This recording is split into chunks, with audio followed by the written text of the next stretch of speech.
You're listening to the Untitled Car Show in partnership with RightFootDown.com. Visit RightFootDown for your daily automotive fix. If you enjoyed today's program, please tell a friend. It's the best way to support this show. If you want to visit the archives, go to YouTube and search for Untitled Car Show. That'll bring you to the archived episodes. If you want to follow the show, just search for Untitled Car Show on Twitter, Facebook, or Instagram. You can always send an email to the show at untitledcarshow@rightfootdown.com. We're so glad you decided to spend the next hour or so with us. Without further ado, let's get into today's program. Can you guys hear me? We can hear you. Nope, we can't hear you at all. No, damn it. I'll have to drink more so you can hear me. Do that. All right. I'll have to drink more until I can hear you. Everyone wins. Now the recorder's on, by the way. So, how's everyone doing this evening? This is Ike, the host. Ryan's over there somewhere in the crowd. Ryan, say hello. Yo. And then we have the rest of the folks from Right Foot Down. So we should go in alphabetical order, and we'll see how sober everyone is. So, I don't know. First name or last name? Ooh, we'll go with first name. Oh, that sucks. You go last. First name, last initial. You. So we got Justin Hughes. Let me see here. I got to do. I guess I have to be the coordinator here since this is my show. It's so disappointing. We have Josh Taylor and we have William Bird joining us this evening. So present. Yep. Yeah. So this is the. I'm gonna call it the core Right Foot Down crew and myself and Ryan. So. There you go. Yeah, that's accurate. Yeah. Yeah. Yeah, it's been a while since we last talked, gentlemen. All of us together in one little chat room. It's been a while since we've all heard each other's lovely voices. So, what's everyone been up to? I know it feels like it's been ages. It feels like a homecoming. So it does. Feels right though. It does. We should do one of these more often. So. I agree. We're getting the band back together. Yeah. It never broke up. Do they have 5-person boy bands? I'm trying to think of any. Probably. Sure, why not? Wasn't the Monkees 5 people? I think the Monkees. Yeah. No, they were 4. Oh, 5 guys. Or is that just cheeseburgers? Cheeseburgers. Yeah, so this is the Entitled Car Show and Right Foot Down. Hello, everyone. Thank you for joining us this evening. Yeah, so let's kind of get right into it, I guess. So let's do it. Yeah, I know. This is right into it at 5 minutes into talking about this. Say, how long can we confabulate for? I'm interested to know. Well, what was that, Ryan? What do you got going on over there? That was a blue 2x1 Mega Block. Oh. Did it? Okay. Obviously. I should have known. I thought it was green. It was obvious, the sound of it. Yeah. Yeah, I was pretty confident. Yeah. So you street more than you can see it. Well, we have enough parents out here. Does stepping on Duplo hurt as much as stepping on Lego? Because I need to know for future knowledge. No. So Duplo, I find if you're not paying attention and you try to walk backwards, you can't recover from stepping on Duplo. It's big enough that you're going to fall over. A Lego, it's painful, but you just pick your foot back up. And you're that's a good call. That's a good one. Yeah, you might actually fall over. Yeah. This is the sort of good consumer advice people come to the Untitled Car Show for. Speaking of that car bit thing, so I think we should just get right into talking about Ryan's brand new car that he needs to get. So, Ryan, why don't you tell us am I hitting lead off right now? Am I leading off? You are leading off. That's what's going on here. Oh, no pressure. Sick. Yes. Yep. Okay, so this is it. This is it. This could be the greatest podcast segment in history of all time, ever. Of your life. It could be. Yeah, indeed. So, of the last 5 my minutes. fiance had a 2003 Honda CR-V, which while we were dating, I told her not to purchase because it had 190-something thousand miles on it, and from my inspection, the maintenance had been Spotty. fleeting. The maintenance was fleeting. It was maintained occasionally. Sometimes it wasn't. And it wasn't a Toyota. No, and it wasn't a Toyota, and it was got the all-wheel drive, and it's the older, yeah, exactly. And it was, a boring car. I told her, just don't buy that from your family. It's just find something. We'll find you something more, appropriate for you. This is before we had a child. So of course she went and purchased it.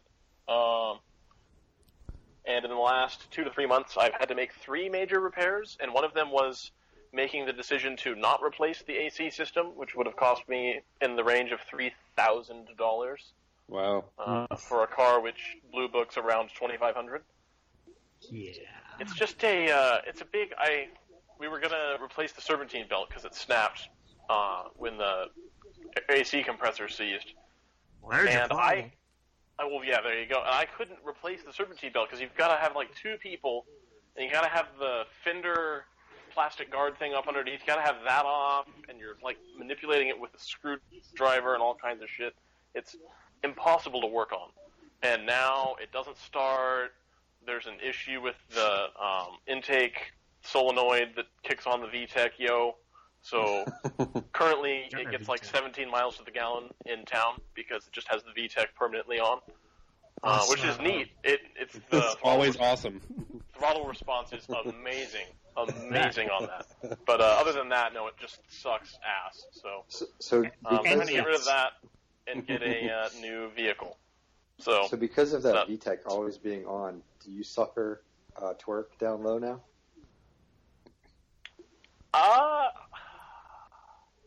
Because VTEC didn't have torque down low to begin with, so I wouldn't know either way.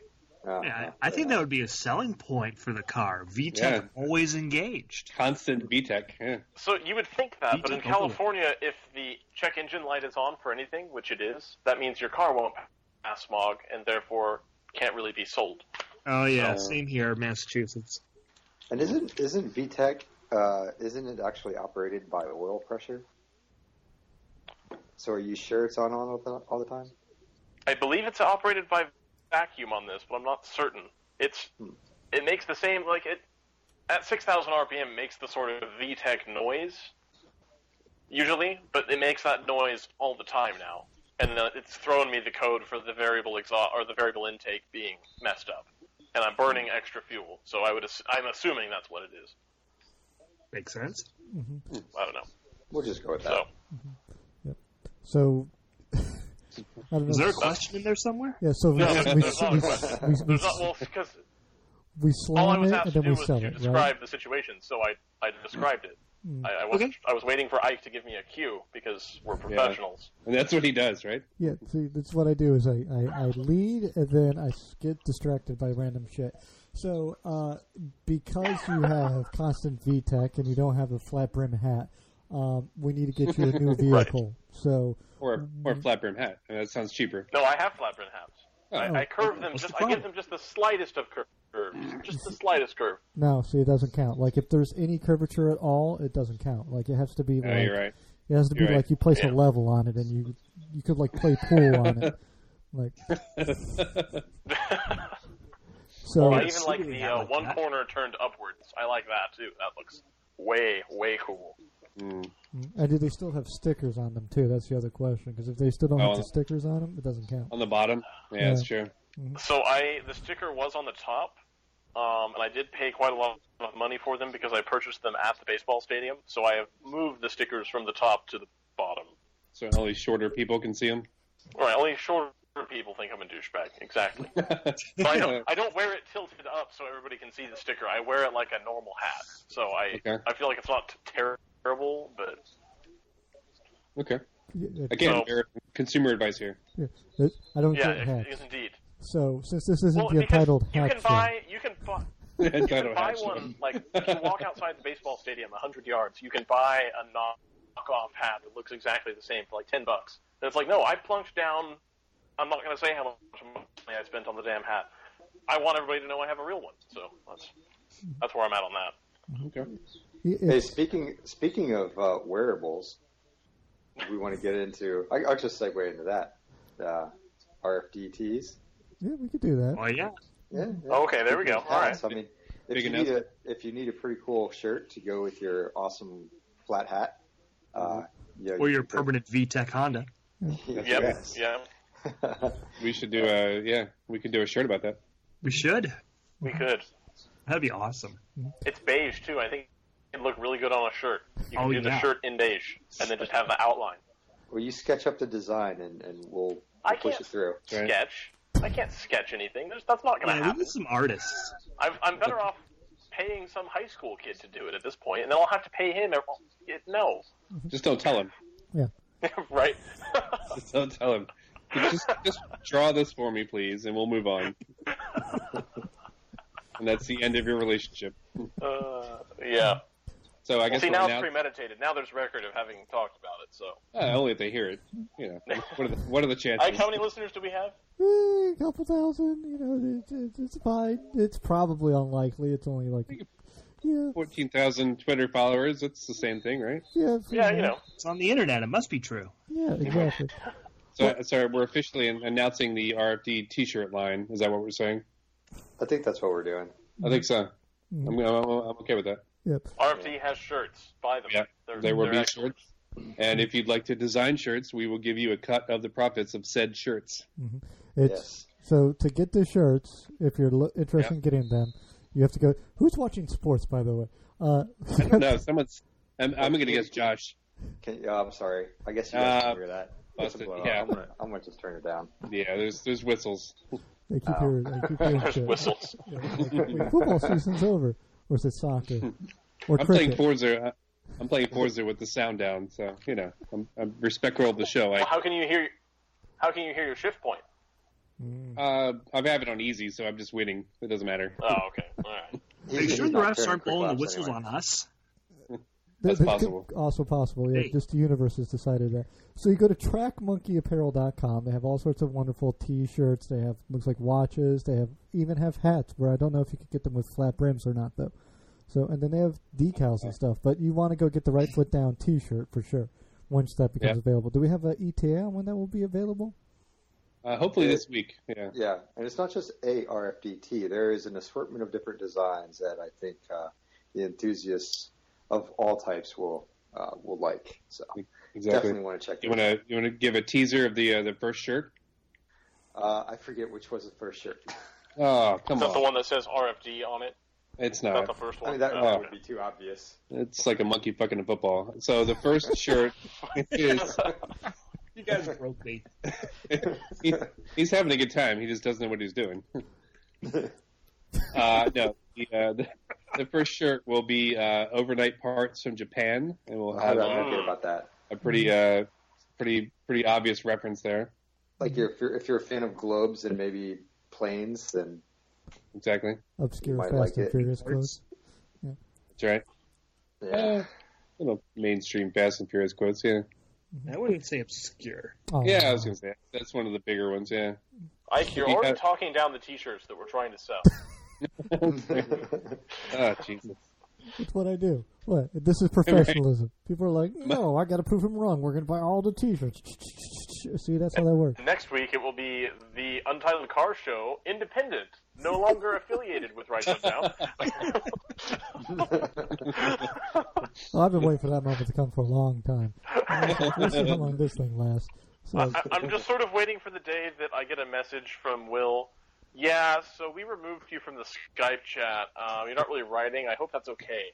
Didn't really work out. It's Ike's fault. listen, everything is my fault. Mm-hmm. Ryan's like my little baby. Like, some people wanted me to terminate it, but you know what? I kept him. Wow. And here he is. Thanks. He's growing. He's growing to fruition over there. Plus we need someone on California, right? Like that. He's been. Oh yeah. Yeah, but I'm not in the part of California that's useful. Is the problem? So, we can say we have a West Coast correspondent. It counts. Exactly. We do, and I lean on that hardcore. I've got a business card that says so. He has a voice for Skype. I do, and a face for radio Skype as well.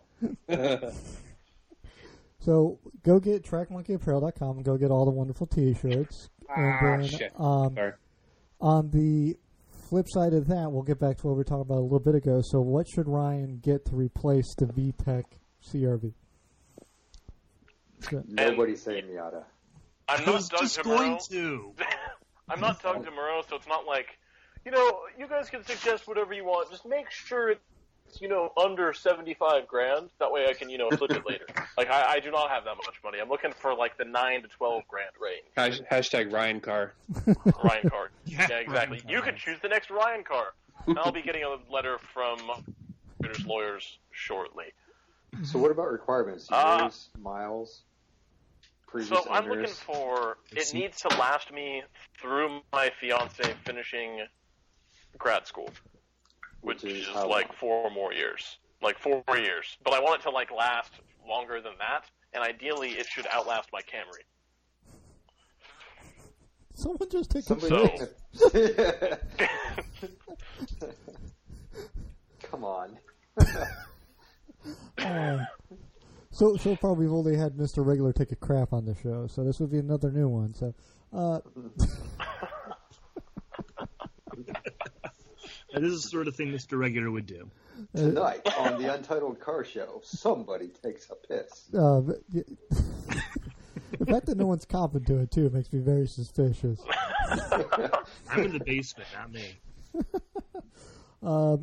Let me see here. So, well, you never know in the basement. They got that drain hole in the middle. No one's ever just done that? No? Just me? Okay. I don't have a drain hole in the middle. What? You don't have a good basement. What's it like to have a basement? Yeah, you don't have drain holes. What's it like? Cool. How do you deal with floods? With floods? With the drain hole? Well, it goes down to our sub pump and it gets kicked out above ground because we're actually below the water table for some weird reason. So, yay, Maryland. Yeah, because the bay's like... Oh, God.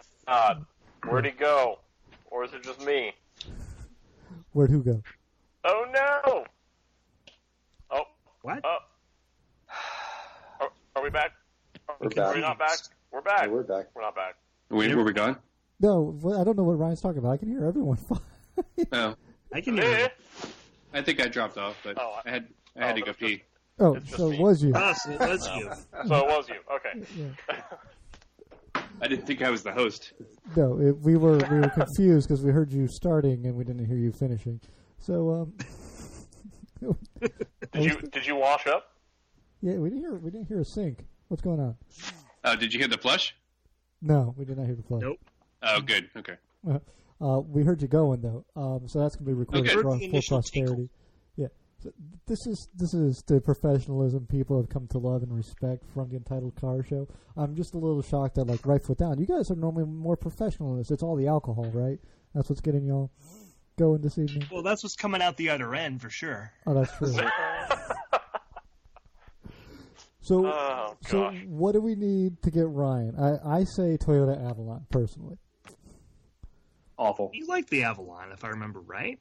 Well, I do, but I also want something sportier, maybe, but I don't know. Anything is sportier. If you look sportier in that range, it's all German stuff that's going to break down and fail me. So a Camry is sportier. It's is true. a Camry sportier than a Camry V6 is sportier? I bet. SE. The base one, I don't think is. Yeah. Mm-hmm. So, what Didn't about they have a Camry TRD at the New York Auto Show last year? I remember seeing that. It was interesting. That's not was that the TRD, or is that they're doing the same thing they're going to do with the Corolla, where there's like an SE and an XSE, and then there's an LE and an XLE. There's like a sport one, and then there's a luxury one. I don't think they got had lost a in your TRD. alphabet soup, dude. Yeah, that's okay. That's all right. It's not your fault. Everybody does. So no, there's SE and LE, and like the SE is the sport one, which just means crappy shocks, and then the LE is the luxury one, which just means different kind of crappy shocks. I knew a girl named Ellie once. Was she sporty or no? No, she was more luxurious, actually. Okay. I don't know if that's a compliment to call a woman luxurious or not. Probably not. Well, see, when I think of luxurious, I now think of Donald Trump, so that just makes me think of Melania. She is awful, so I'm going to go with no. Okay. This is the most luxurious, most beautiful woman ever. In the world. It's going to be huge. Trust me. Oh, believe me. Yeah. Wow. This is the least car show this has been in a long while. That's ironic. Hey, can I make Ryan, let me make a suggestion. You getting back on the topic here. You said 8 to 12 grand. I know you don't like the whole German thing, but I would look into the mid 2000s 330i ZHP. So it's not that I don't like the German thing. I would love to have a 330, but I can't afford to have a massive repair bill every 6 months. I mean, those things are pretty much like Legos. You can interchange lots of stuff, and they are, believe it or not, easy to work on, unless you have to take it to a dealer. Is the ZHP available in a sedan or no?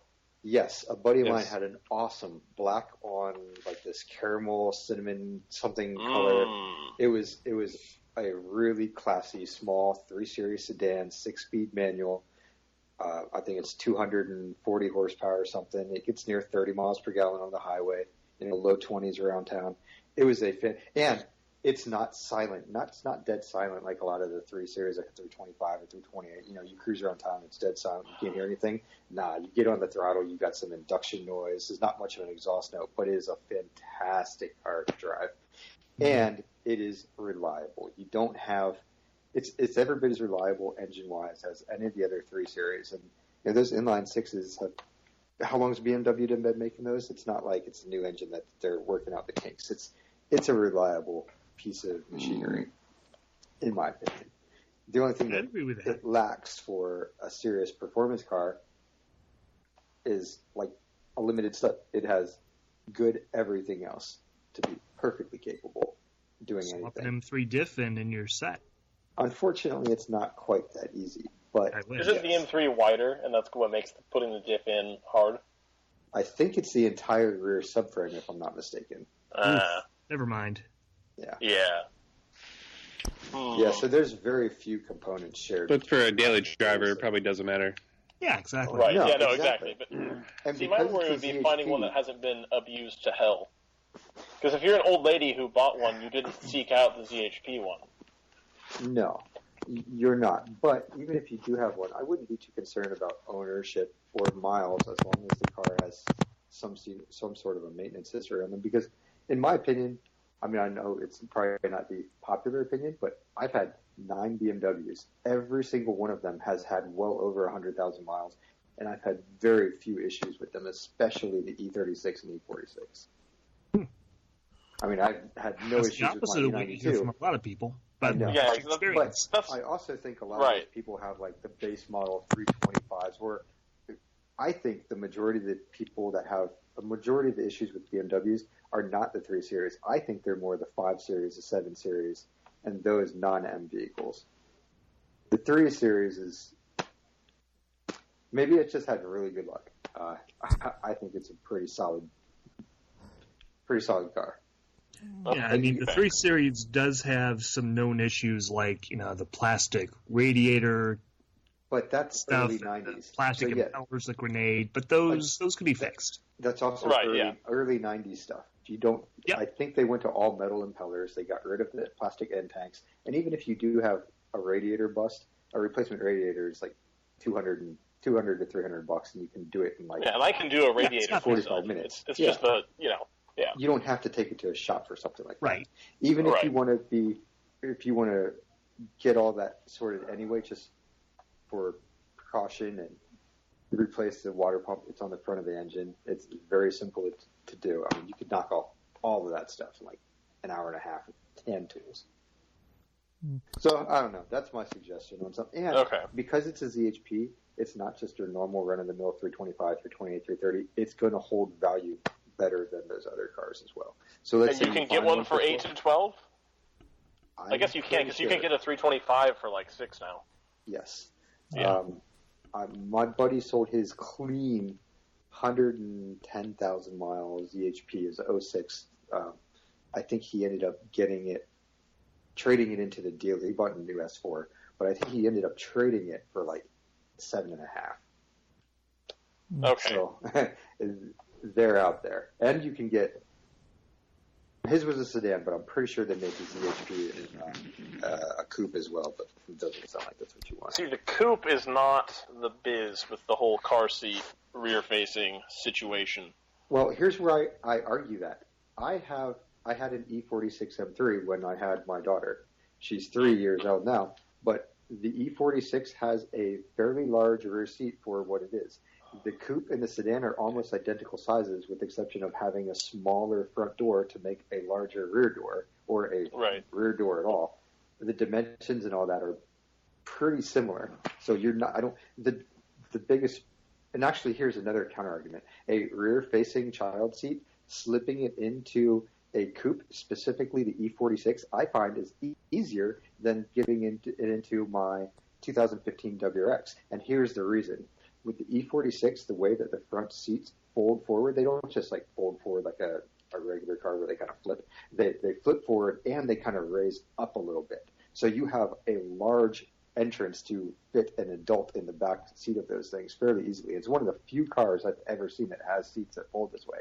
So when you do, if you're holding your child seat, you're just kind of like flipping it up and into the rear seat onto the base, and it just plops right in. It's very easy. Whereas if you have a 4-door car, you have a smaller, tighter door to fit through in the back, which means you're kind of angling yourself in a certain direction, more from you're standing towards the rear of the car and then kind of swinging it around and up, which, in my opinion, took longer and was, if you can't lift as much, say like my wife had a more difficult time getting our daughter rear-facing into the back of the WRX by just, I mean, it sounds so silly, but it really was. It was more difficult for her to open the door and lift it up and over and in than it was to open the door of the coupe, which was longer, slide the seat forward, and just kind of swing it up and in to position, if that makes sense. Yeah. So, I don't know. I'll end my BMW fanboy rant right here, but I think they're a fantastic option. I think the coupe is a good point, because putting the child seat in the coupe, like the little detachable bassinet they come in, is easier, yes. I think, with the coupe. Flip side of that, though, they're only in that for like the first 6 months, maybe first 9 months, depending how little the kid is. And then when they're in that rear-facing seat and you got to get them in and out of that, then that becomes a giant pain in the ass. But hey, you got a coupe at that point. What are you gonna do? Yeah, exactly. There you go. Yeah, my daughter's 1.5. Like Josh does every few months, it seems. Now, in fairness, you've had your M3 for actually a pretty long time now for you. Almost a year. I know. Actually, I bought it. It's a long time for you. I think I did buy it last year. Oh wow! Wow! Yeah, do you have a cake? Is it a Facebook memory? I'm actually drinking an old fashioned right now. There you go. That's my celebration. Yeah, that's my celebration. Counterpoint to the BMW fanfare, though. What about a Ford Focus ST? Can you get a Focus ST for $12,000 that hasn't been beat to shit? I'm looking at a 2014 Ford Focus ST in La Mesa, California. I don't know where that is. For $12,199 for what that has 12,800 or 12,319 miles on it. Plus taxes, tags, and fees. Yeah, exactly. Does it have you may as well be looking for a car in Tallahassee, Florida.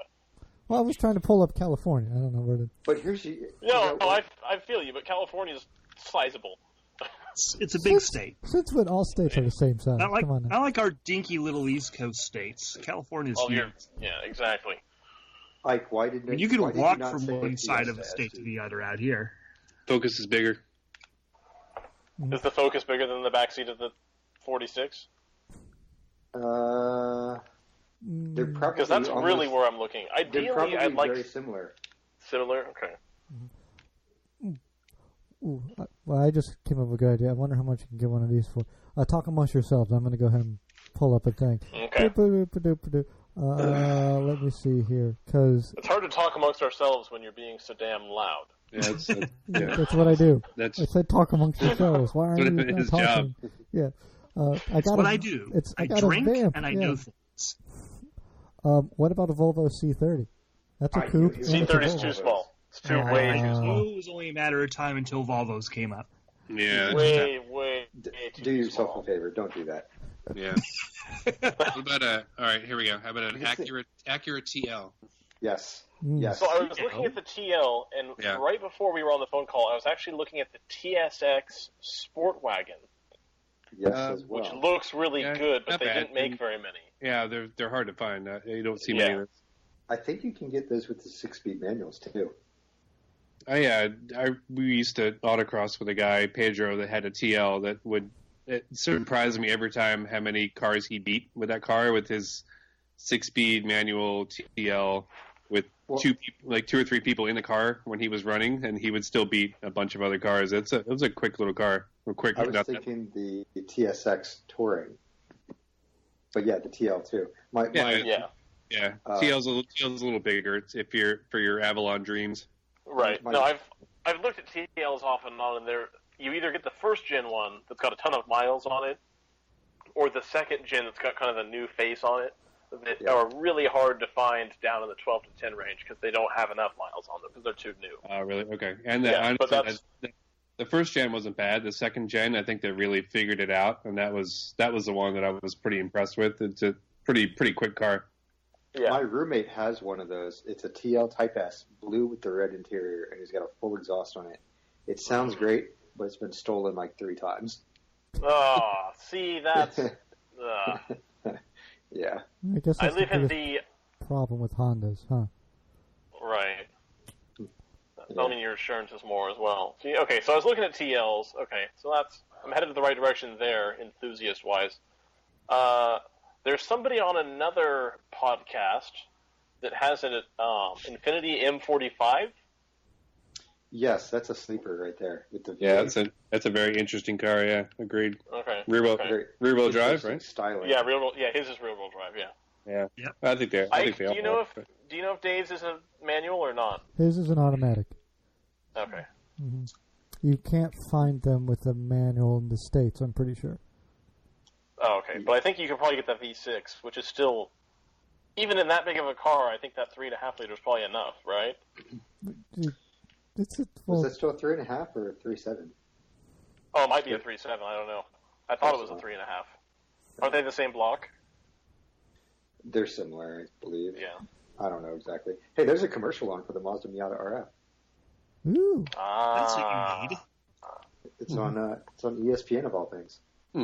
I think that's a sign. I think you have to get a Miata. I think that's what it comes down to. That's specific. Miata is always the answer. Obviously I haven't mentioned this yet because I wasn't going to talk about it until I finished my other articles that I haven't written yet. But I think that will be my next sort of quest, is to go on. I want to kind of do full right foot down, a sort of watch a large man drive a very small car series type writing thing. And I think that was going to be one of my first emails was to Mazda, like, hey, guys, what's going on? Do you have one of these? Can I come get it? Kind of thing. But, should probably write about the car I already borrowed first. So, there you go. Yeah, that's overrated. They'd probably like that. Yeah. Chubby dude in a tiny car. Simpsons did it. That guy in a little coat. I think I sat in a MX-5, the 3rd gen. I fit pretty well in the 3rd gen, but the 4th gen was a squeeze. And I flat out don't fit in the first 2. Are we talking about the NC? Can we use A, B, C, and D, please? The A, I don't fit in the A and B at all. Okay. Period. The C is like, oh, okay, it fits like a glove. I kind of get in and it's like, yeah, I could do this. The D is a little small. Oh, I hate that.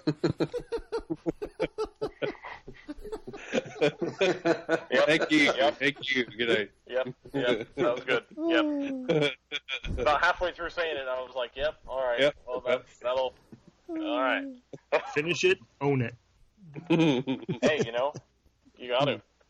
Yep. So that's where I'm at on that. So we're thinking TL. Exactly. Moving on. Yeah. Didn't we have something else to talk about? Wasn't there a whole list of items we were going to talk about? I don't know. As soon as we got onto chassis codes, my brain just went to mush. So, oh, man. Chassis codes. I hate those damn things. Especially the Japanese chassis codes for whatever reason. It just makes me more pissed off. Yeah, I don't know. I just have... Racist? Is that racist? I think it was. Japanese chassis codes? Yeah. What's wrong with an AE86? Makes perfect sense. FD? See, the thing about Japanese chassis codes is they're very short, whereas like a German or indeed like an African-built car has quite a long chassis code. Oh my god. There you go. Oh my god. Wow. I thought he was going with height there, but he didn't. No, he did not. Oh. He did not. That did not happen. Oh, man. Believe me, Ike has said many, many more offensive things on the podcast than that, so I'm not worried about it. I'm a perfect little saint. I don't know what you're talking about. Little what? Exactly. What's he going to do? Fire you? Well, that's a good right, point. exactly. Yeah, he's not getting paid anyway. Quit giving me that You're free getting paid word. in experience and access. Yeah, basically. Yeah, that's what you're getting paid in. Is that what they said on the paperwork? Because that's no. You got paperwork? I never got paperwork. Yeah, I've just been sending him random shit to fax back to me. It's been hilarious. I had to buy a fax machine. It was ridiculous. sign this, and send it back. If any of you ever need a kidney, I know where we can get at least 2. So. Good to know. Oh, Jesus. Yeah. Speaking of chopping things up and making them, taking away parts, Justin, you've been working with some Utes. What's been going on over there? Well, I've been trying to get a 2003 Volkswagen Jetta Wolfsburg Edition running reliably later this year because we actually have winter. So it's freaking cold, and I'm not gonna freeze my butt off outside. But I've become friends with one of the engineers at Smith Performance, who makes kits to convert. I always thought it was Smythe. No, it's Smith. Oh, okay. Good. And they make kits to let you convert a Jetta, and they just introduced their kit for the Dodge Charger into a nice little Ute. Little mini pickup truck. So we've got the donor car. I'm almost done getting it running. Put a bit of work into it. I replaced the broken mirrors. I got some tires lined up for it. Polished the headlights. I replaced the nasty shift linkage, so now it shifts really well. It keeps running out of electricity, and I'm still trying to troubleshoot that. But once it's there, it'll be in good shape to drive on the road. And perfect to cut a quarter of the car off. Is it a quarter? Any It certain feels like quarter, more or- like half. A specific quarter? Or? Yeah, the top Just the front right. Oh. Yeah, the front right. Perfect. Because who needs an engine anyway? That's a German car. It We'll can have run one on for one one. cylinder of the 1.8T. That's no problem. But no, once Coil packs didn't work anyway. Okay, who's eating? Yeah, what's going on? Oh, is that very loud? Yeah, Extreme. you're the professional, Ryan. Come on now. I couldn't hear myself over that. I'm sorry. I'm very sorry. I forget that the mic is down kind of by my neck, and that's where I'm opening the packet. I'm currently consuming some Girl Scouts of America's Samoa coconut and caramel cookies. I just had some of those earlier. There's a box of those on the counter, and if I open them, they're all gone. Yeah, I finished the box. Admittedly, I'd already gone into it. So, I do not have any of those currently. Nor do I, because I don't want diabetes. I'm very disappointed though because the diabetes. Diabetes. Every time I hear it, I'm sorry for anyone who has it, but I hear Wilford Brimley. I was walking through the streets of D.C. Employee or something comes running up to some coworker on the street, back behind me, and I hear the following conversation take place. Josh, you missed it. Mr. Diabetes himself was just here. Wilford Brimley. If we run, maybe we can catch up to him. I'm like, I want to know more, but I really don't want to know more. It's like 220 something. I'm like, that's how they know him. He's just Mr. Diabetes. Diabetes. That's hilarious. But also on the Girl Scout cookies, Thin Mints is the only Girl Scout cookie to get. I'm sorry, that's just a fact. Okay, so the one true Girl Scout cookie. Lemon. I'm going to have to stop you there. Thin Mint is the mainstream, lame vanilla cookie that everyone selects. And if you have real taste, you get a Samoa. You like the Toyota Avalon. You cannot speak. That's true. I'll give him that. That's true. Samoas are the Toyota Avalon of Girl Scout cookies. That is no. That's more like Thin Mints are the Toyota Avalon of cookies. That means that a lot of people actually purchase them, which is not the Avalon. That's true. A lot of people are purchasing this gin. A lot of people are purchasing this gin of the Avalon. Compared to the Camry, or compared to the Avalon of Avalon's past. Here, let me pull up some figures. Good car. Talk amongst yourselves. Good car, bad car. I would say Thin Mints are the Miata of Girl Scout cookies. I was going to go with Mustang of Girl Scout cookies because they're high performance, they pack a lot of punch, and occasionally they kill some people because they overdo it. So that's a good point. Yeah, not terrible. Miatas tend not to do that. No, Miatas don't tend to just pick out random people. Can I just say, I'm not all in. I'm not all in on the lame, everyone says it car trend things. Is that okay to, I don't like the Mustangs kill everyone and the you should always buy a Miata trend. That is correct. I find that cringeworthy. I have major cringe face right now. It's the Mustang thing too. The Mustang killing people thing. Being a Mustang guy. I've had a lot of Mustangs. I've only killed a handful of people, so I don't think that's not right. Well, this is how this works. I agree the Miata is not always the answer, and come at me, Oppo.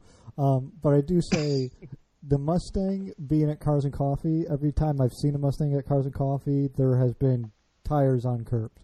So I like Mustangs. They're a perfectly pleasant vehicle, but there is something about them in that environment that just disables the owner's brain traction control. Rational thinking. Yeah, basically. I'll do this. I think it's a compensating thing because they are such a common performance vehicle that they have to prove something, and when they try and prove something, they end up getting a little overdone. So, because Toyota Avalon. I had that Mustang EcoBoost for a week, and I didn't run into a Cars and Coffee even once. No, even when I was on a gravel rally stage on summer performance tires, and I intentionally kicked the back out a little bit too much when going by spectator areas, I didn't just magically go flying off mowing down spectators. I don't get it. No, it's you have to try have, harder. You have to have the Mustang closer to vehicles that are at least twice its value. That's when it happens. So, there you go. All right, because I was pretty much by myself, so that would do it. Mm-hmm. It's you get a Mustang close to a Lambo, Mustang ends up in a crowd. That's pretty much just how that happens, or at least up on the curb. There's it's the Mustang is a part of the chemical reaction, and then the hypercars and supercars are the catalyst. Exactly. Oh, there you go. Yeah. Science! And then you have a polymerization reaction, and then people end up underneath it. But still better than the Camaro, because the Camaro is the car you use to kill people on purpose. So. I love that. That's great. It's true. Between 1994 and 2016, Toyota shifted 1.3 million Toyota Avalons in the United States. What's that per year? Or do the math for me, real quick. Well, most of them, I'm going to say just the median sales is about 70,000. Whenever they come out with a new model, they sell about 100,000, and then it slowly tapers off. So that's like a month of Camrys? Yeah, probably, in fairness. I heard it was the best-selling car in, I don't know, something. It made me mad. Oh, the Camry is absolutely the best-selling car in the country. Yeah, it's too bad. Have you seen any New York cabs lately? They're all Camrys. I know that, and I live on the East Coast, or on the West Coast, rather. Crazy. How's that taxi business going? I mean, you still get yelled at in foreign languages, so it must be okay, I would assume. Well, while we're sitting here and making fun of cars and their relationship to Cookie, what is the smart car Cookie? That's what I'm trying to figure out. Oh, Christ. The pointless cookie. The smart car cookie is... Ooh, shortbread. What's the shortbread cookie? Off-brand shortbread cookies that you find at the discount store because they're about to expire in 3 weeks. That's the fruitcake. Even though it's not a cookie, it's a fruitcake because it shows up at least once a year for no reason. Yep. And typically you end up throwing it in the river. I need Fails here. I forgot he's not here. Damn it. No, he's not. You're alone. Damn it. It's an awful car. Yep. It's rear-wheel drive, and you can get it with a manual. It's small and slow, but at least it gets really crappy gas mileage as well. Exactly. Oh, wait, there's no advantage. Nothing. And it's cheap. No, well, not really. No, it's not really cheap. At least it's cheap to maintain. Oh, well, actually got to take it to a Mercedes dealer. The one time I drove a smart car, I came away from it thinking, that's a very cute car. And I could think, not as cute as the Fiat 500. More redeeming qualities. Not as good as the Fiat 500. Yeah, the Fiat 500 is superior in every definitely facet. Fiat 500 Abarth is also cute and actually sort of fun to drive, too. But it sends power to the wrong wheels. Doesn't matter. Most people don't know that. Yeah, does the average Fiat 500 owner have any concept of what a driven wheel is or where it resides? Maybe, but the average person looking at a smart car has no clue. Well, the average person looking at a smart car is at their stupid Car2Go app going like, oh, that's cute. Did they make these just for the Smart to Go? That's cute. And then they take off. And then they crash into like 8 vehicles on the way through D.C.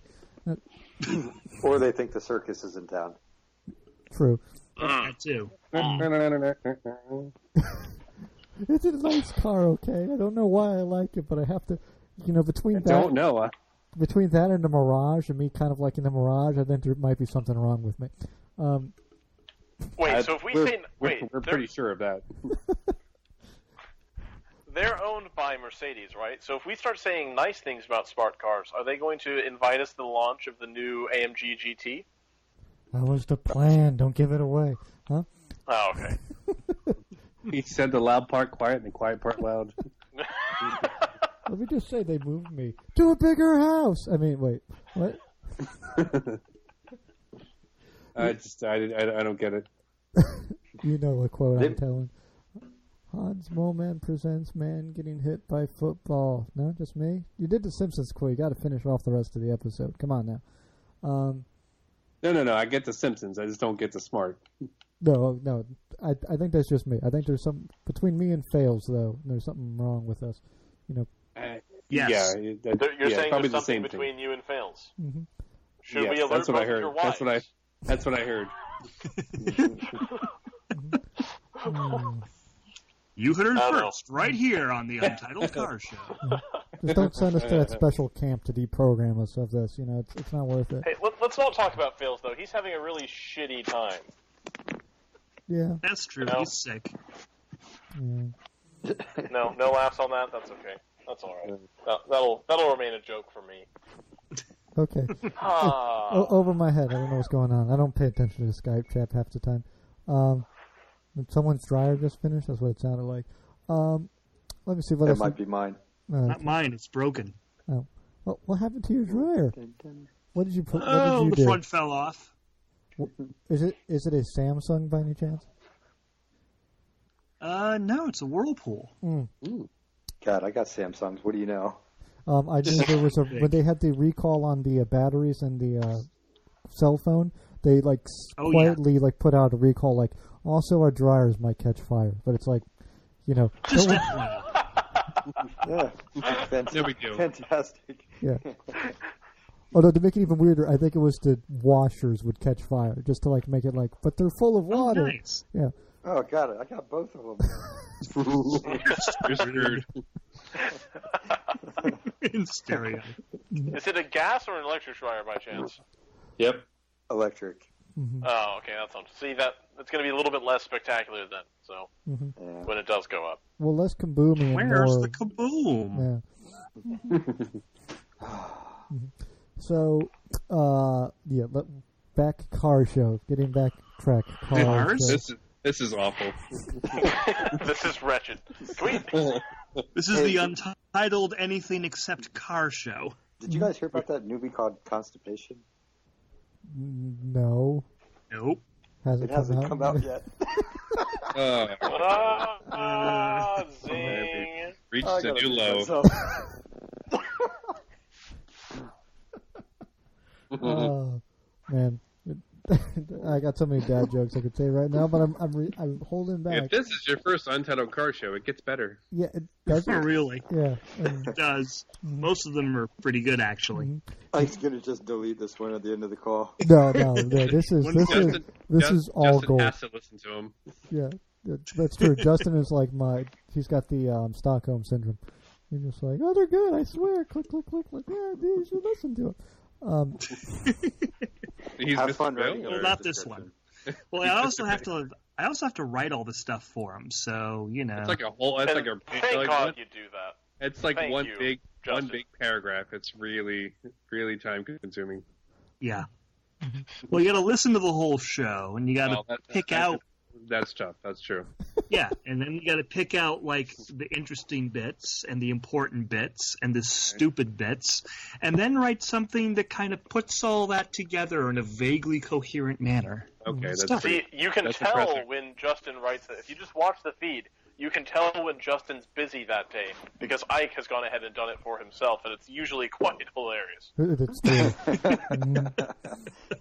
Well, you can tell Speaking Justin does the main episode. Oh, I'm sorry. Go on. Speaking of things Ike did, do you want to talk about your rally, or is it too soon? We can talk about the rally. I think we should interview Ike. It's a reverse untitled car show. Oh, There we go. oh, bring it on, motherfuckers! Come on.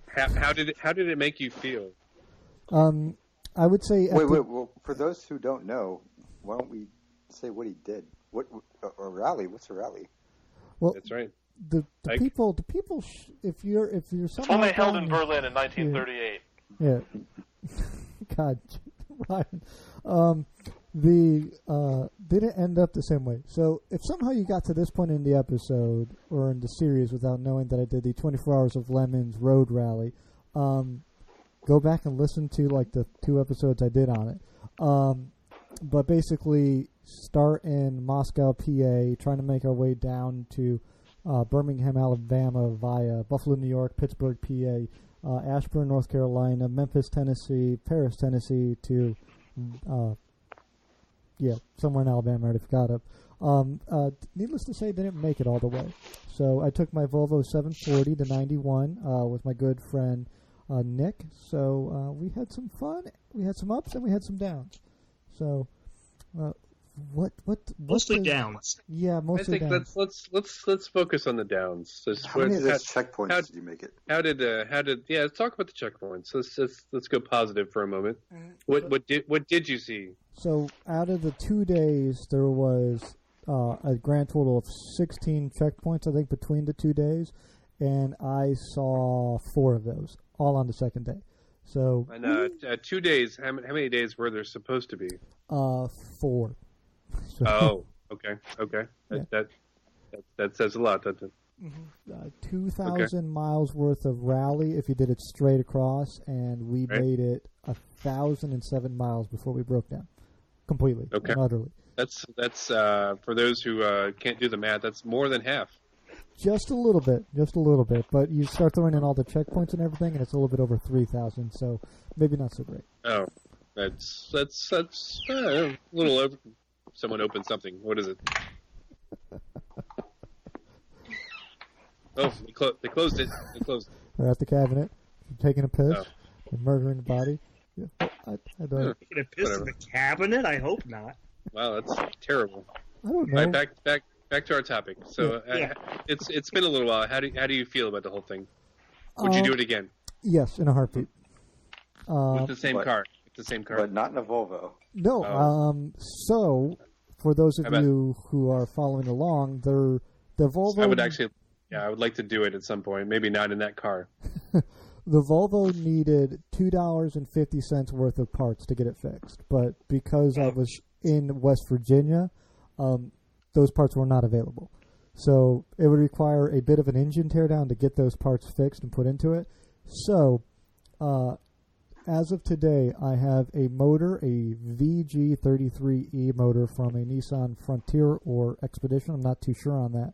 And the VG Tremec 5-speed out of a Nissan 300 that's getting mated together, put into the Volvo, and then that's going to be the vehicle I do this in next year.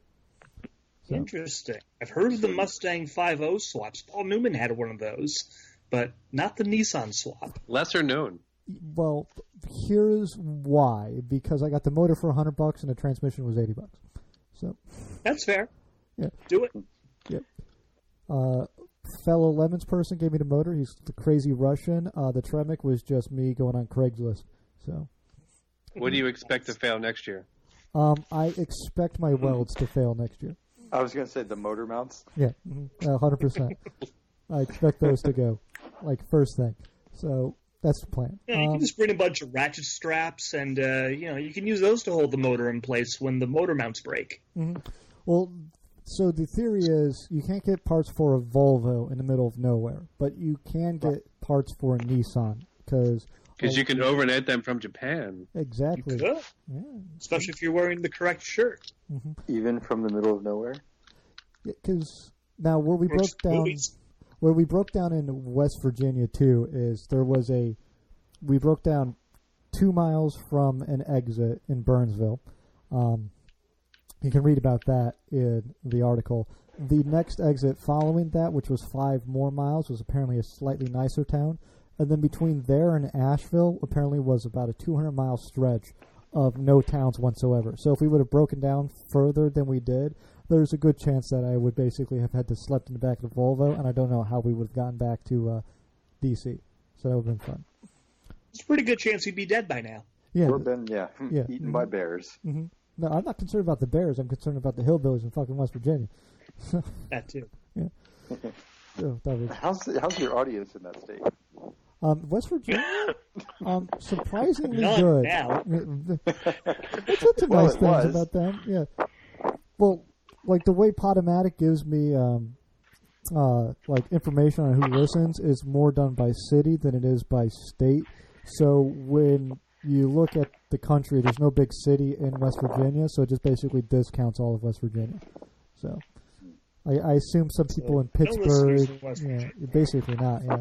So I think there's like a Morgantown. You can talk shit about West Virginia. It's fine. Yeah, no, it's not a pleasant place. I mean, half the people were perfectly nice. The other half of the people were meth heads, and there was like no in between. Like people, there are people who like get out of your car, help you push, and then there was people who want to be your best friend / stab you because you don't have meth. So, like gotcha. that. I've heard of some great motorcycling in West Virginia, but you're giving me second thoughts there. Yeah. Well, you can come. Just bring some sort of way to defend yourself, just in case. So. Gotcha. Mm-hmm. I'll have to pick it up on the way because they're all illegal in Massachusetts, and my recurve bow won't fit on the bike. A little impractical to shoot while riding, too. No, but imagine how badass that would look. Mm-hmm. Extremely badass, but I'd rather use a crossbow for that. I always pictured you as a longbow man, Justin. Well, that's recurve is close to that, but yeah. Here's what you need to learn to do. You need to learn to stand up on the bike while it's in motion, pull out a longbow, and just shoot at people. Like just cause. Yeah. Or just, it would definitely be great stress relief in Boston traffic. Also true. Yeah. So what are the other questions about the rally? Come on. Someone's being adorable. I can just say. Tell us about Roadkill. Are they cool? So my partner got to meet Finnegan and Freiberger and got his toolbox signed by them. His way of notifying me that they were down there was the most back-asswards way possible, which he said, "Hey, we're parked next to them." I said, "Cool, I'm getting dressed and coming down. I'm, like, in the shower. I'll be down there soon." Not like, "Hey, hold on, Finnegan, because Ike owes you beer." And then also, like, "Is this your car?" They asked my buddy. He's like, "Nah, it's not my turd." Like, and then they're sitting there to jaw jack in, and he pulls stuff out of the back of the car. It's like, "Oh, whose car is that?" It's like, it's my buddy's. Like, "Oh, okay." Like, Finnegan, I think, was trying to be like, "Is this Ike's car? Because he owes me beer." I think that, I don't know, just crazy. Like, let me know, hey, Finnegan and Freiberger are down here, because I would skip the shower, go down there and hang out with them, then come back and shower. Yeah. Not like, I got time. Like, it was fun though. I got to kind of see them. I mean, not really, but I got the picture with the car. That was fun. You don't sound salty at all. No, not at all. Yeah. Nick is a perfectly pleasant person. He can talk with anyone, which is great, but sometimes when it comes to alerting people to important information, he has an understated elegance. So, and he listens to this show, which might make this slightly awkward, but that's fine. Hi, Nick. Why hasn't Nick been on the show? Well, that's a good question. I don't know. Because why not, I guess. I don't know. I talk to you bastards, and I talk to captains of industry, and between you guys, I have no time. Captains of industry. And then there's us. Yeah. Yeah. And this podcast is proof. Mm-hmm.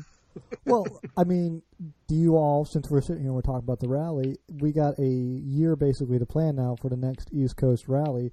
Who else is going to go besides me next year?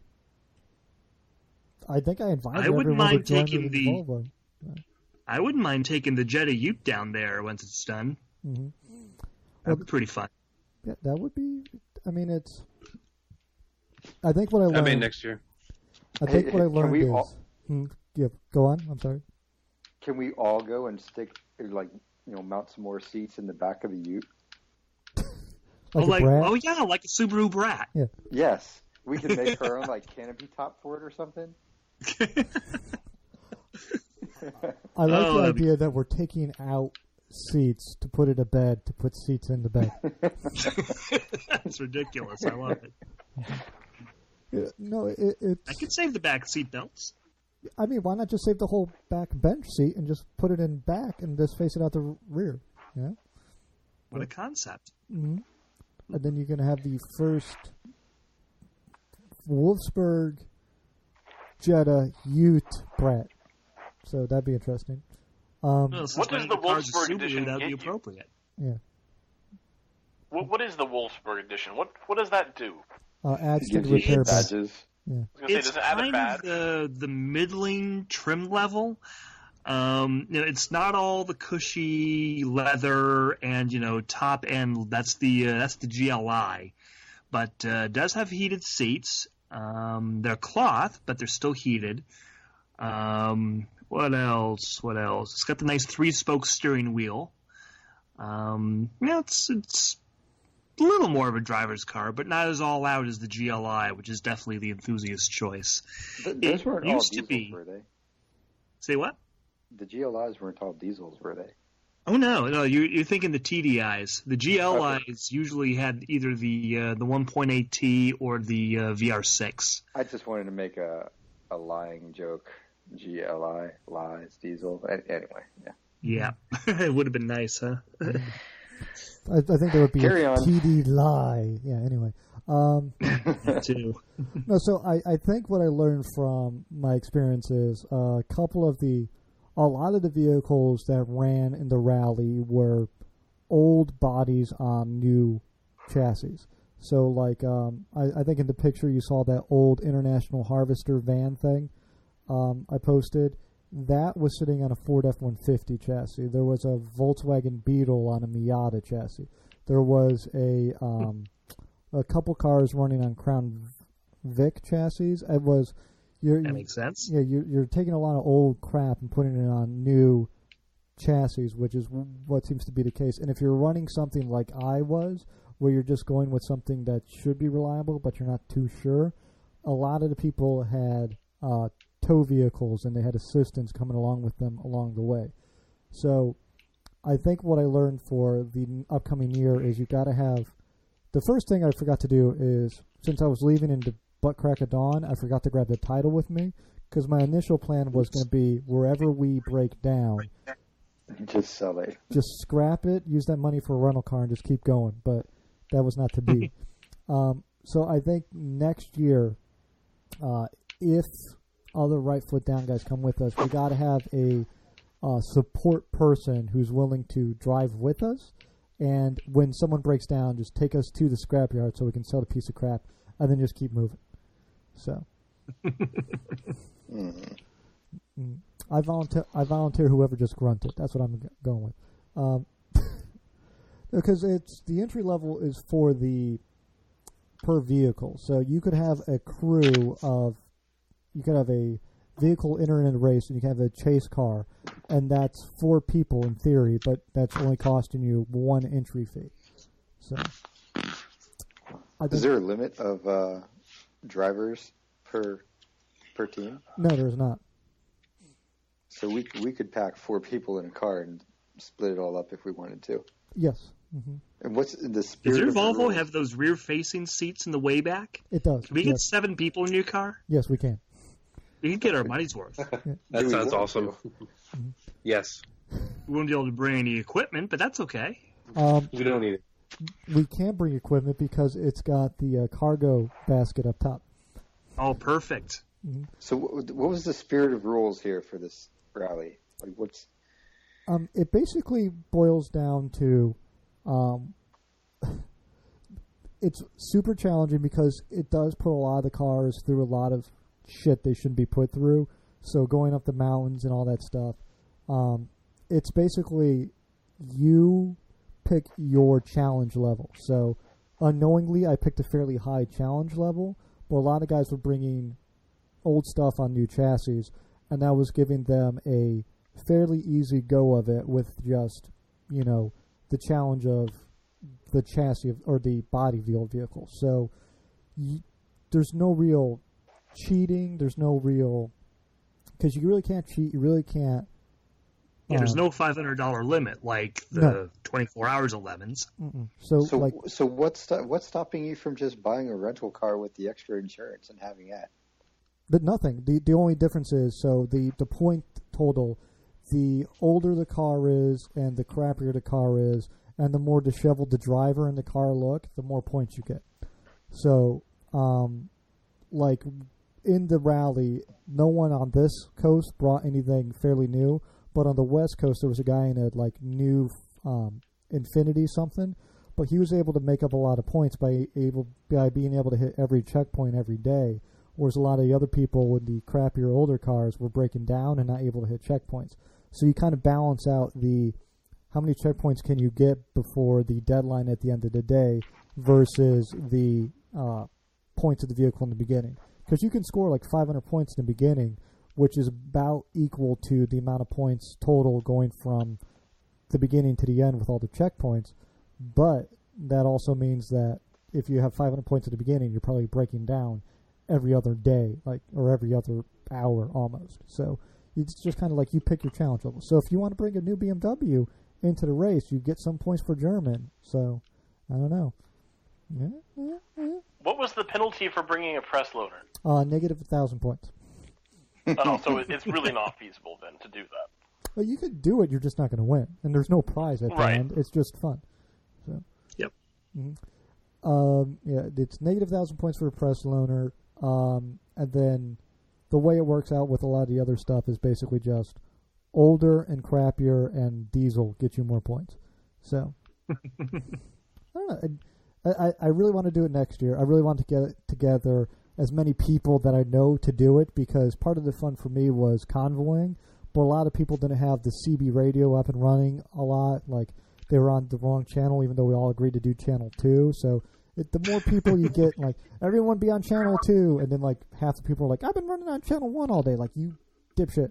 Like, channel 2. Everyone's on channel 2. My CB radio's not working. What channel are you on? What's a channel? Fuck you.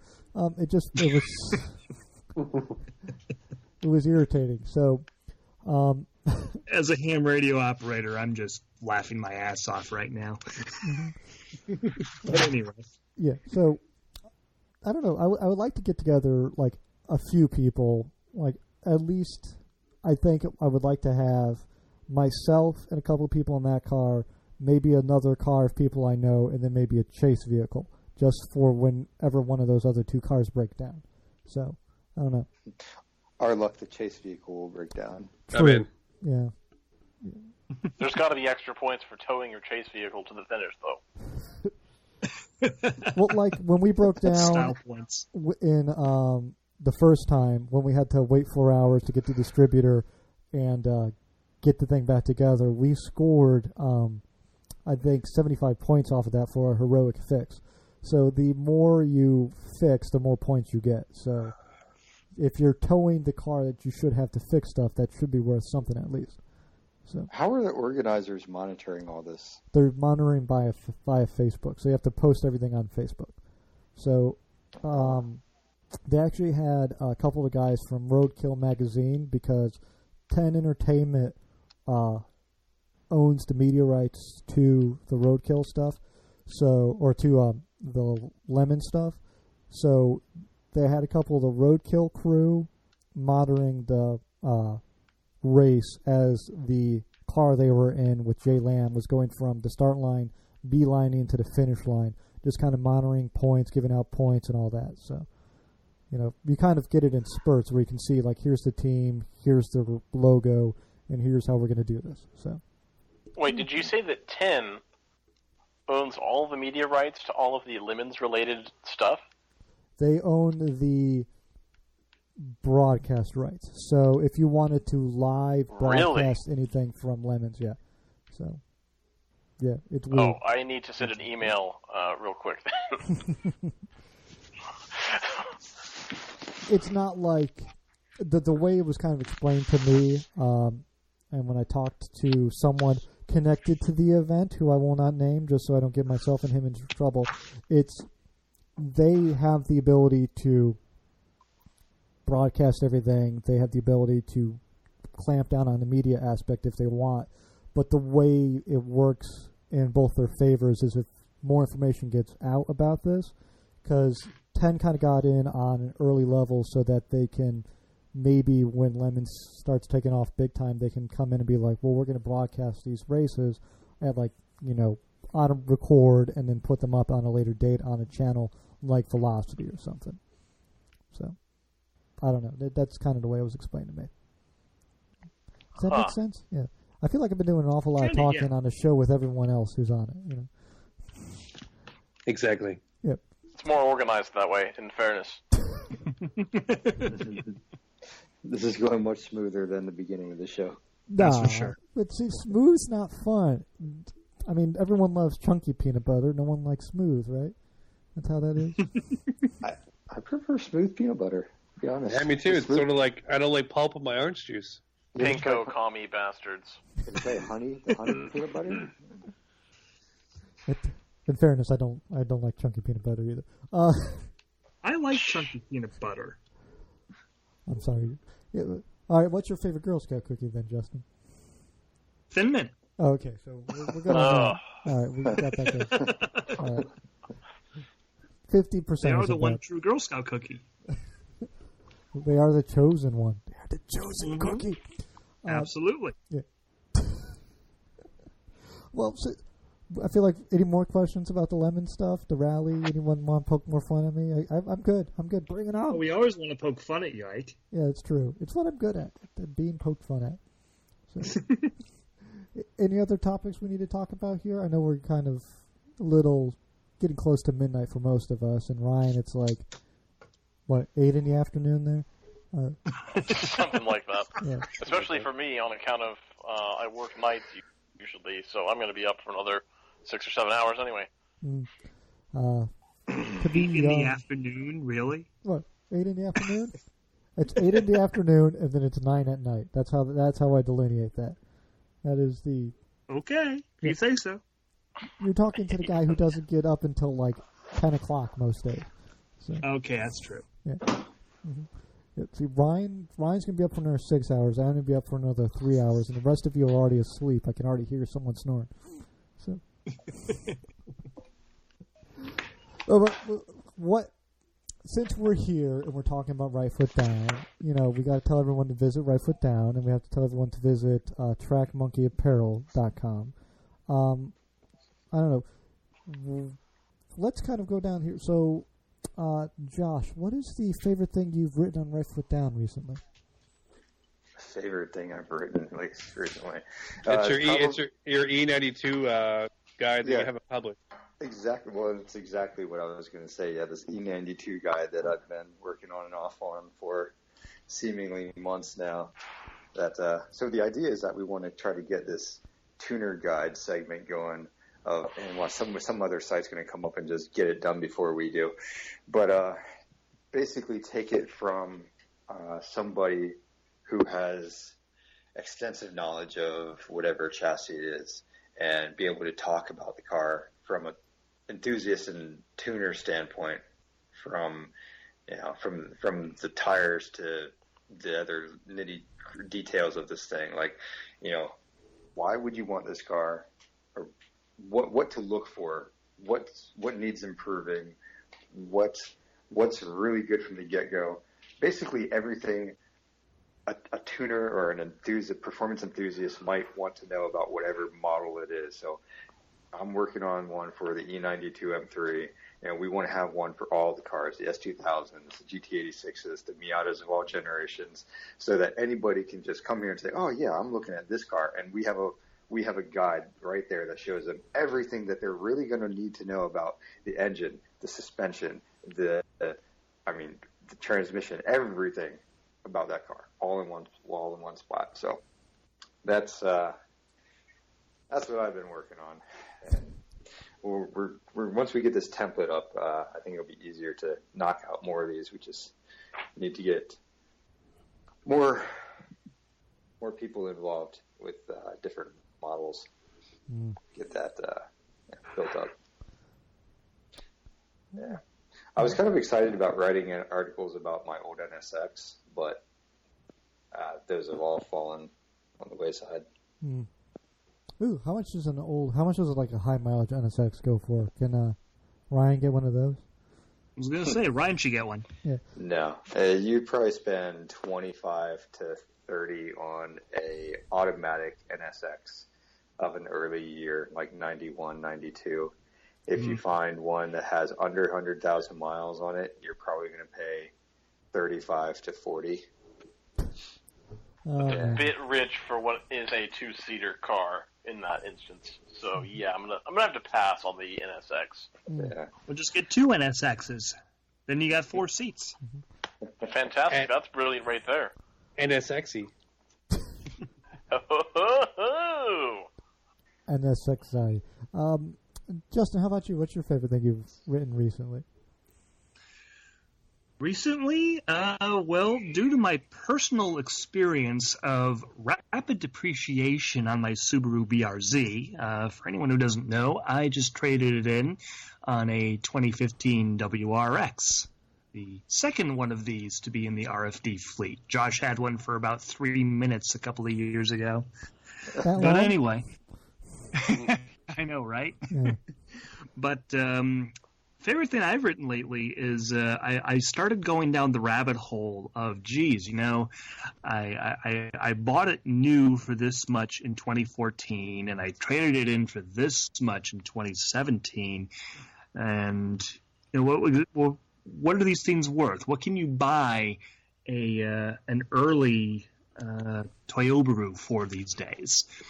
And I went, looking at it, and I mean, they really have plummeted in value. And I went further down the rabbit hole. I was looking up sales numbers on Good Car, Bad Car, and they just did the major refresh for both the BRZ and now the Toyota 86. I was actually at both of those reveals by chance, the Toyota in New York and the Subaru at Wicked Big Meat. And I looked at the sales numbers, and they're still declining. All the work that went into those facelifts has done nothing to improve sales. And, you also, yes, you do have a performance package available these days on the top-end models. And that's, how much horsepower does that add? Say what? How much horsepower does that add? Well, all models get an additional 5 horsepower. They're up to 205 from 200. Ooh. You can feel it. I know, right? And when I saw that at Wicked Big Meat, I went right over and I bought a plus 5 horsepower sticker to put it on my airbox so that my 2014 BRZ would be just as quick as the new one. But anyway, I just found it fascinating going down that rabbit hole and seeing, you could buy a new 86 or BRZ, or you could spend like almost half as much for one of the early ones and have 90% as much car at least. So I thought that was pretty cool. It's funny that they're saying that they're only going to sell 8,600 of them. That's probably not even by choice. That's just about as much as they're going to sell. And they just want to make it sound like a limited edition. Yeah, well, seeing as how, and I did the numbers on this, in January, a grand total of 678 BRZs and 86s combined sold in the U.S. That's both cars, 678. Yeah. So they'll be lucky if they sell. They'll be lucky to get 8,600 out, that's for sure. Edition. Yeah. Wow.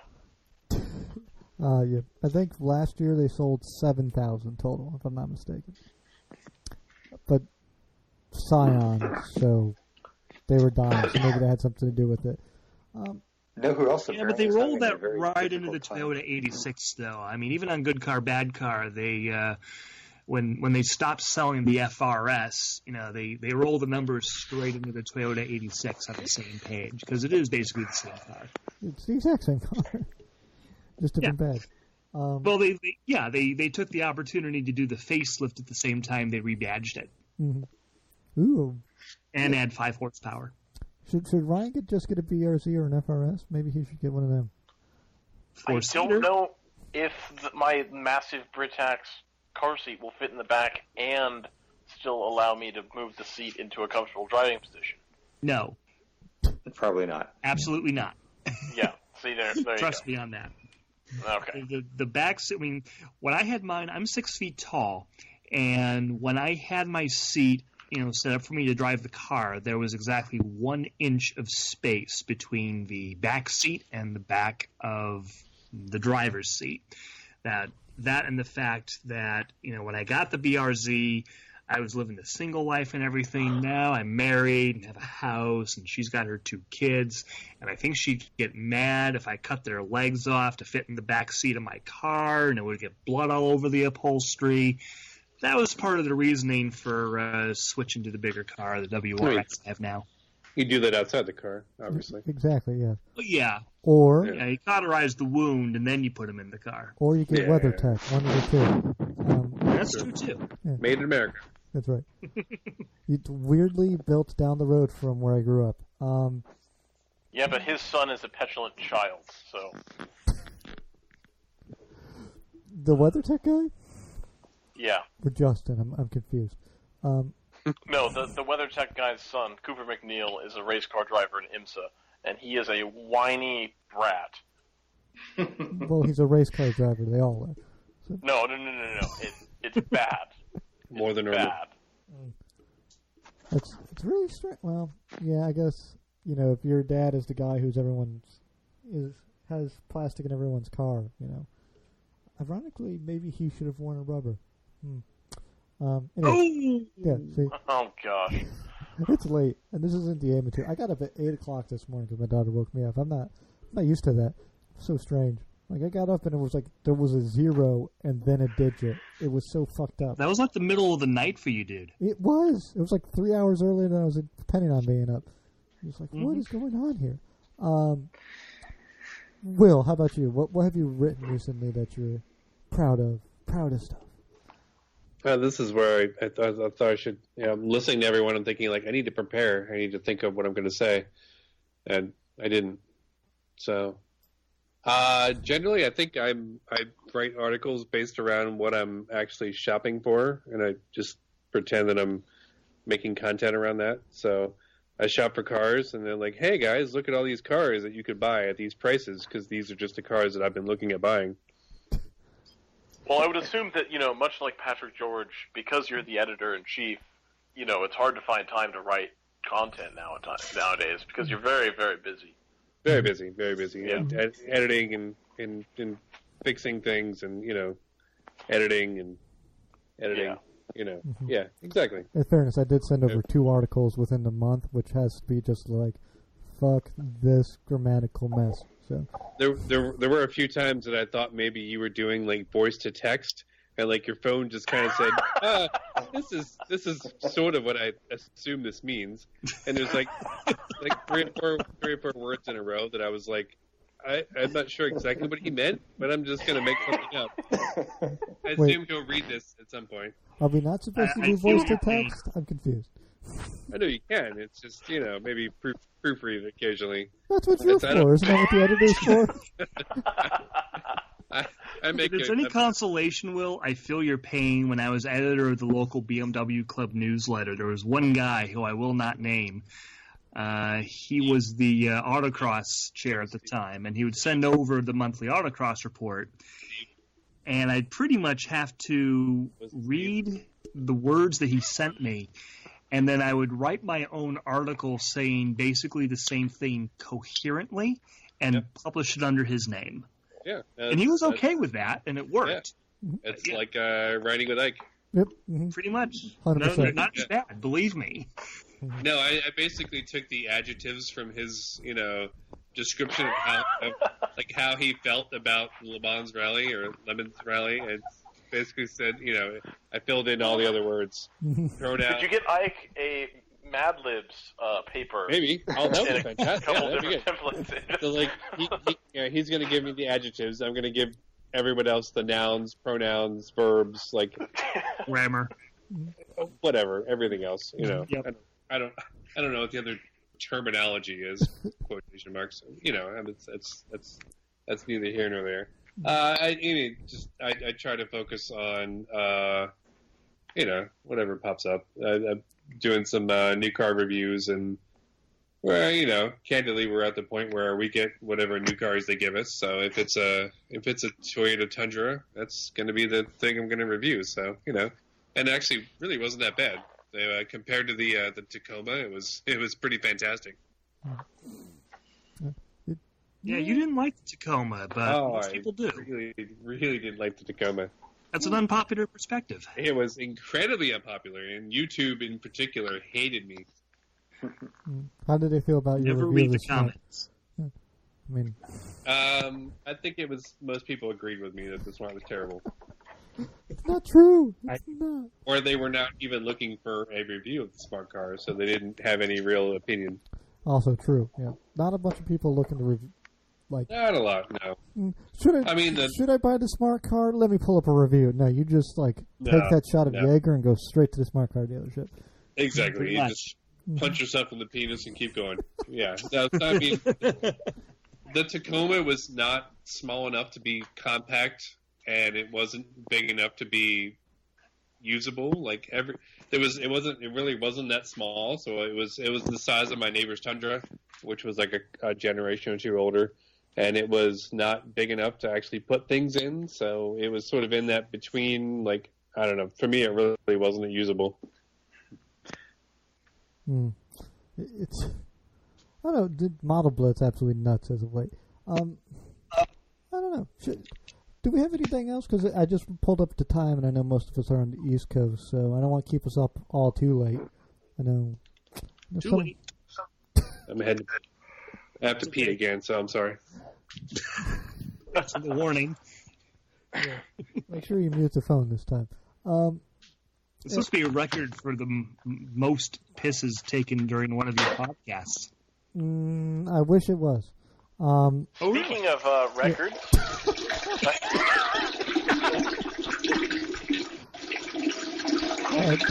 that's our editor-in-chief, folks. We put the ass in classy on the Untitled Car Show. This is what you get on a Sunday night. yeah. Yeah, I think this is the point where we do some plugs here. So let's see here. If and all that terrible disappointment. Exactly. Yeah, this is maybe this is why we don't do these more often. I'm not sure. Could be. I think we just need to get Will bladder control, or depends. I don't know, something. Or mute button works. Yeah, mute button. God damn it, Will. So at rightfootdown.com is the Twitter account for Right Foot Down. It's rightfootdown, or I'm sorry, it's at rightfootdown's Twitter. At rightfootdown.com is the address you go to read all the wonderful articles. Ryan's Twitter is Ryanator122. Justin's, yours is at Justin Hughes, right? At Justin Hughes 54. 54, okay. Why 54? Or 54, where are you? Oh, okay. I thought you were a big Brian Urlacher fan. Josh, that's just you, Ike. That's just you. He's got hair now. It's weird. It's actually at Right Foot Down US on Twitter. Oh, do we have a UK branch as well? Mm-hmm. No, not yet. Some other. So I went to go to the bathroom. Apparently, it's a no Wi-Fi zone, so I bailed out. Oh, that's just as well. We heard enough. Yeah, we definitely did. Very strong microphone you've got on whatever you're talking through. Thank you. Or a very strong stream, one of the two. A little bit of column A, a little bit of column B. Thanks, Steve Jobs and my mom. I guess my dad, right? Well, maybe your mom's the one who taught you how to do Kegels. You never know. Jesus. Will, what's your Twitter account? I'm broken. I don't know. Oh, I don't know. I'm not sure. I don't know. William Bird, U.S. Josh set it up. Josh, what is it? I think you might be right. I'd have to look it up. Yeah, Josh actually made me get a Twitter account, and he set it up and sent me the username and password. That's a true story. Yeah. Okay. Do we have a Right Foot Down Snapchat yet? No. Do we have a Right Foot Down Tumblr? Do people still Tumblr? Maybe. Do we have a Right Foot Down Vine? What? No. That's defunct. Yeah, that is defunct. No, we do not. Do we have a Vine. Right Foot Down MySpace? Oh, Jesus. Right foot down, Lycos. Right Foot We have Down a Thrive Tribe. Flamethrower. That's defunct now as well. Right foot down, Alta Vista. Mhm. Wow. Right foot down, AOL. Right foot down, things Ryan's never heard of. Yeah. I know what Alta BBS? Vista is. Chill. Okay. Hey, have you ever dialed into a BBS, dude? Yes, I have. I have done that. Once. Mm-hmm. Once. Okay. I'll give you that. More to say that I've done it than actually for any kind of utility, but, you know. What was your baud rate? I have fucking no idea. That was actually how Justin picked up his wife, by the way. Hey, baby, what was your baud rate? What's your baud rate?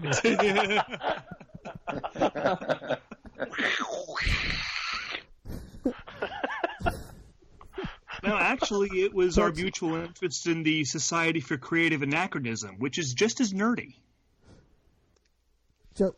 Justin, every time I talk to you, I mean this in the nicest way possible.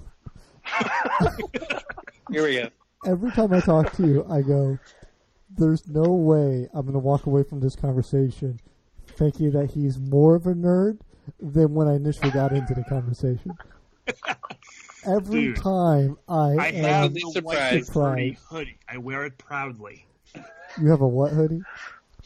The Weird Al white and nerdy hoodie. I have that. He wears it in his white and nerdy video. I believe you outdid him in that video. Because wait. Now this is the part where we just turn into asking Justin stupid questions. Have you ever driven a Segway? I have not. I'd like to. Anything with wheels. I was certified to teach people at one point. Oh, nice. That was going to be my follow-up question, is if people were certified to teach people. Obviously. Yeah. Obviously, yeah. Because I can't. I drove the Toyota iMove, which is kind of like a Segway, but not That's really. True. Was that the one that Hammond rode in that Top Gear? It's an evolution of that. It's less throne-y, and it's more. It's got like a cockpit now and works more like a car. Okay. There will be an article on that coming soon. I look forward to that. And since we're on it, Josh is at Josh Taylor USA, right? Just so we don't get too far. Okay. USA. Yeah. USA.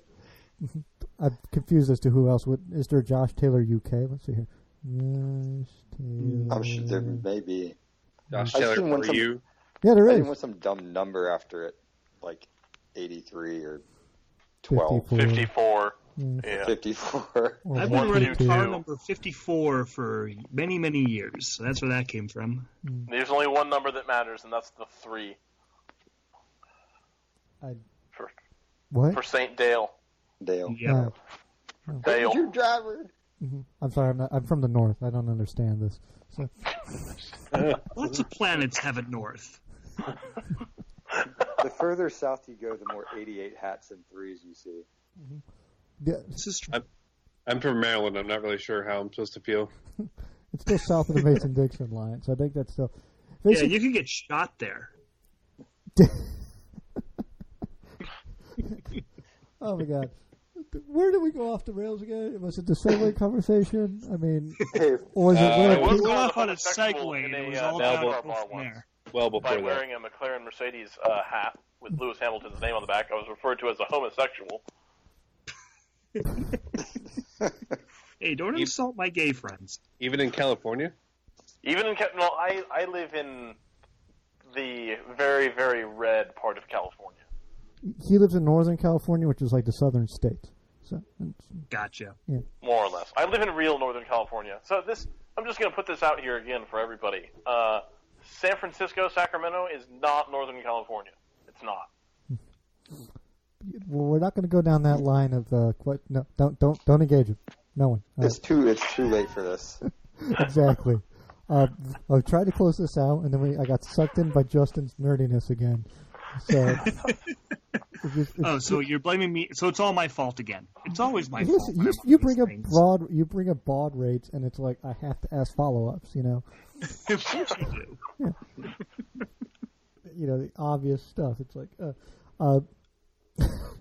it's surprising every time. So, yeah, I think I'm full of surprises. You really are. I mean, we could probably go over a whole other thing of like how many people have a compound bow and are turning their Jetta into a pickup truck. No compound bow. I don't use training wheels. Oh, those are fighting words. Wow. Less than 0. That's true. I don't know quite how to go from here to ending this thing, so I'm just going to go. So thank you all for listening. Have your pets spayed or neutered. There we go. Yeah. So thank you, Brian. Follow the show at Untitled Car Show. We're on Instagram, on Facebook. Follow Right Foot Down everywhere. Gentlemen, any closing words from everyone? No. Yeah. Okay. Cool. Yeah, that's what we want people doing. Live long and prosper. Thank you, Justin. All right. If I'm gonna nerd it, I might as well nerd all the way. Mm-hmm. Go buy our T-shirts. Exactly. Buy lots of shirts. Exactly. Lots of shirts. All right. Bye, everyone.